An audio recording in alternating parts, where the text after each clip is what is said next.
And now for our demo. So we were talking about scraps, and there's a, at least new to me, product on the market out there. I don't know if it's been around for a while. Some of you may have seen it before, but I recently found it, and it looks like this. And it is not, in fact, a common household product. It is called scrap tape, and it's produced by the Gypsy Quilter. And it's like an interfacing. It's not fusible, but it is water soluble. So I have made a few pieces here just to show you how you use it. It comes in this size, which is the 5-inch, and then it comes in 2.5-inch strips, and it also comes in 18-inch strips. And we have the 5-inch in stock right now, and we have the other sizes on order if you're interested. So what I did with this was, the first step was I found a whole bunch of scraps, and this is a piece that we used. How's that view for the camera? I can't tell because I have comments, but I think we're good. Okay. So this is one of the pieces, and then we had various widths of pieces of fabric. Yeah, so I just kind of stacked them all on top of the cutting mat and did a cut just to make sure they were like of a usable size for this, so that they weren't too long. And when I first made my first piece, I left it, I wasn't sure how long I was going to make it. So I left this right on the roll instead of cutting it off. It worked fine. It was a little bit cumbersome, but I think it could be gotten used to. But then after that, I decided that I was going to make squares. And so I cut my piece of interfacing. And so you cut your piece of interfacing like this, or you use the end of the roll. And then the way you use this is you've got all your scraps, and they can either be coordinated or super scrappy, whichever you prefer. Can you see that okay? Yeah. All right, so you put your first piece lined up on the side of your scrap tape, and then you put your second piece on. Hang on, just a sec.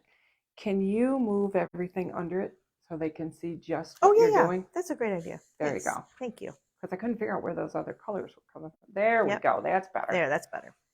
Okay, so you're going to put your first piece on, lined up with the edge of the scrap tape, and then you're going to put your second piece on. This is sort of like paper piecing, where you line it up with the edge of your first piece. And then you take it to your sewing machine and sew a 1/4-inch seam, doesn't have to be perfect. And then flip this out and press. And then the same is true for the next piece. And you can see this one's a little bit wonky, but that is okay. We're just going to put it on right sides together. And I'm actually going to tilt it like this. And this is one of the reasons that I cut them about 1 inch wider. So they're about 6 inches or maybe 5 3/4, so that they go over the edges here. So you're going to put that on there. You're going to still sew your 1/4-inch piece. And then you're going to flip this over like that. And then this edge is going to be crooked. But that is okay, because then you're going to sew another piece on, and then you can straighten it out by sewing it. So you got this crooked. So your next piece can go on like this, and then you can straighten that out. So it's kind of forgiving in that you don't need to have perfect rectangles or anything. So then you sew all the way along here, pressing each time, pressing it out. And then you will end up with a piece that looks sort of like this, except it'll have your things sticking off. And you can see this one's a little bit crooked. This one's a little bit crooked, but that's okay because it makes it more interesting. And then you use your rotary cutter to cut these edges off, because as you can see, there would be some little waste over here. But so then you cut the edges off, and then really it's up to you what you want to do with it. You could just keep adding to this and make a long, like a sashing strip for a quilt, or you could take 2 of them and sew them together and make, this one is a rectangle. You don't have to do a rectangle. You could square it up. This one has a great example of those strips that were sort of wonky, and I just kind of built on them and just got them so that they were still covering the tape. And then the tape would be on the back. And so, it might beg the question, what's the purpose of the tape besides taking care of these? But the tape also takes care of grain. So like if you have things that are cut on the bias and you want to have some stabilizer behind them to keep them from stretching or being rippled, then you can use this stabilizer. And then it's 100% water soluble.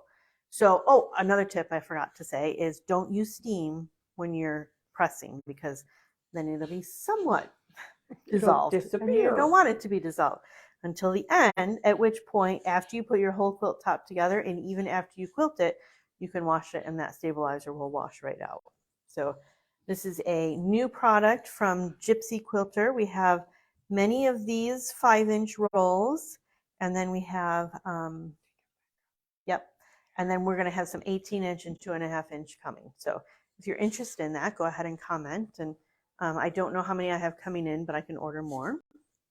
And that is our demo for the day. Ooh. All right. So another thing I wanted to mention is we have made a decision regarding the item of the whatever. We go back and forth, and now we're going forth. And we're going to change that to the item of the month again. You have a question? I have a quick question. Okay. Brenda answered it, but some other people might be wondering. She had asked what the purpose of the interfacing was because it froze when you were talking about that part. Okay. So the purpose of the interfacing is if you have some fabrics that are cut on the bias, it stabilizes them. So the interfacing keeps things so that you don't have to worry about straight of grain, so that you can sort of stabilize the edges with that and then just keep on going down. So hopefully that answered your question, and feel free to ask if there's any more questions. So we have that.